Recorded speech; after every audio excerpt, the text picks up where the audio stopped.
আপনাদের সাথে এমন একটা ভিডিও রেসিপি শেয়ার করছি ঘরে থাকা উপকরণ দিয়ে।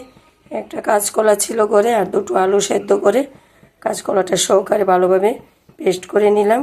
সঙ্গে 3টে ডিম দিয়ে দিলাম, একটু পেঁয়াজ কুচি, রসুন কুচি, আদা কুচি, কাঁচা লঙ্কা কুচি, নুন, হলুদ, একটু চিনি দিয়ে মেখে নিলাম।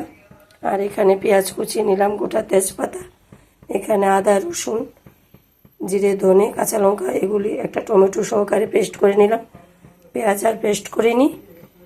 ফোড়নে দিয়ে দেব গোটা এলাচ, দারচিনি আর পেঁয়াজ। আগে বড়াগুলি ভেজে নিই। অনেকে আছে ডিম খেতে পছন্দ করে না বা কাঁচা কলা খেতে পছন্দ করে না, ওদের জন্য এই রেসিপিটা খুব ভালো লাগে খেতে। একবার হলো ট্রাই করে দেখবেন।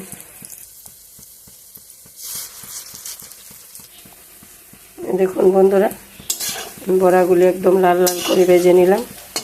ইচ্ছে করলে স্ন্যাক্স হিসাবেও খাওয়া যাবে।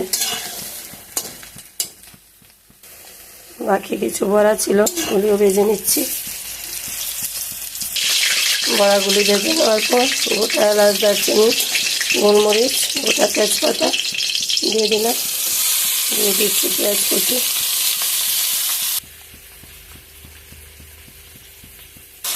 পেঁয়াজটা একটু লাল হয়ে যাওয়ার পর তারপর মশলাটা দিয়ে দিলাম। দিয়ে দেবো একটু হলুদ গুঁড়ো। মশলা ভালোভাবে কষানো হয়ে গেছে।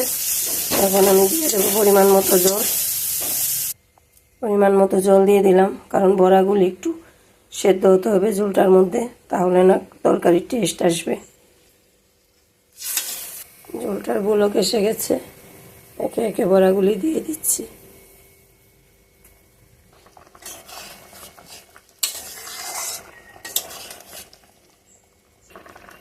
পাঁচ মিনিটের মধ্যে সেদ্ধ করলেই হয়ে যাবে আমার এই কাঁচকলা আর আলুর কোপ্তা। এই যে সার্ভ করে দেখিয়ে দিলাম। কমেন্ট করে অবশ্যই জানাবেন রেসিপিটা আপনাদের কেমন লাগলো। ভালো লাগলে লাইক, শেয়ার, কমেন্ট করবেন। চ্যানেলটাকে সাবস্ক্রাইব করে পাশে থাকবেন। আজকে এই পর্যন্তই। পরে কোনো সুন্দর রেসিপির সাথে আবার দেখা হবে। ধন্যবাদ সবাইকে।